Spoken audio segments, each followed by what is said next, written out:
தீமை வெளிப்பட அவர் சொல்றபடி செய்யுங்க.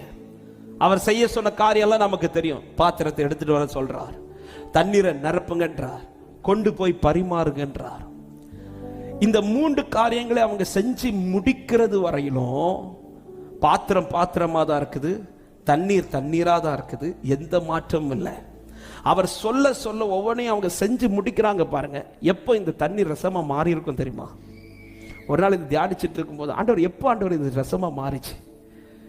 தண்ணி ஊற்றும் போது ரசமா மாறி இருந்தா ஊத்துனவனுக்குள்ள சந்தோஷம் வந்திருக்கும். அவன் அங்கிருந்தே கத்திருப்பான், தண்ணி ரசமா மாறிட்டு. இப்போ அவன் கத்தல. யாரு இப்போ அந்த டேஸ்ட்டை பார்த்துட்டு சொல்றான்னா, எவன் வாங்கி குடிக்கிறானோ அவன் தான் டேஸ்ட் பண்ணிட்டு சொல்றான். அப்போ ஊத்துறவனுக்கு ஒண்ணு தெரியுது, ஊத்துனது என்ன ஊத்தி இருக்கிறோம்? தண்ணி.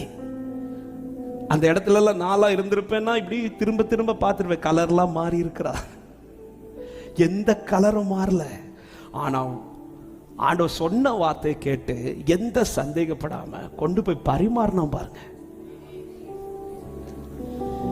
இதே காரியத்தை ஆண்டவர் உங்கள்கிட்ட சொன்ன நீங்க செய்வீங்களா? உங்க வீட்டில் இதே போல ஒரு பிரச்சனை வருது, ஆண்டவர் பாத்திரம் ஏதோ ஒரு பாத்திரத்தை எடுத்து சொல்றார், தண்ணீரை நிரப்ப சொல்றார், கொண்டு போய் பரிமாறுட்டார். எத்தனை பேருக்கு தைரியமா போவீங்க? ஃபர்ஸ்ட் நம்ம டேஸ்ட் பார்ப்போம். இங்க அவன் டேஸ்ட் பார்க்கல, கொண்டு போய் பரிமாறுறான். எங்க மகிமை வெளிப்படும் தெரியுமா? அவர் சொன்னதை செஞ்சு முடிச்சாங்க பாருங்க. நீ போய் குடுன்றாங்க, அவன் போய் ஊத்துனான் பாருங்க. அந்த நான் விசுவாசிக்கிறேன், அந்த ஊத்துற டைம்ல அந்த தண்ணி ரசமா கதர் மாற்றிட்டார்.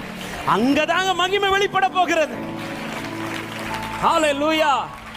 ஆண்டவர் ஏன் இன்னைக்கு மகிமை வெளிப்படுறதுக்கு ஆண்டவர் வெயிட் பண்றாருன்னா, அவர் சொன்னதெல்லாம் செஞ்சு முடிக்கல. நம்ம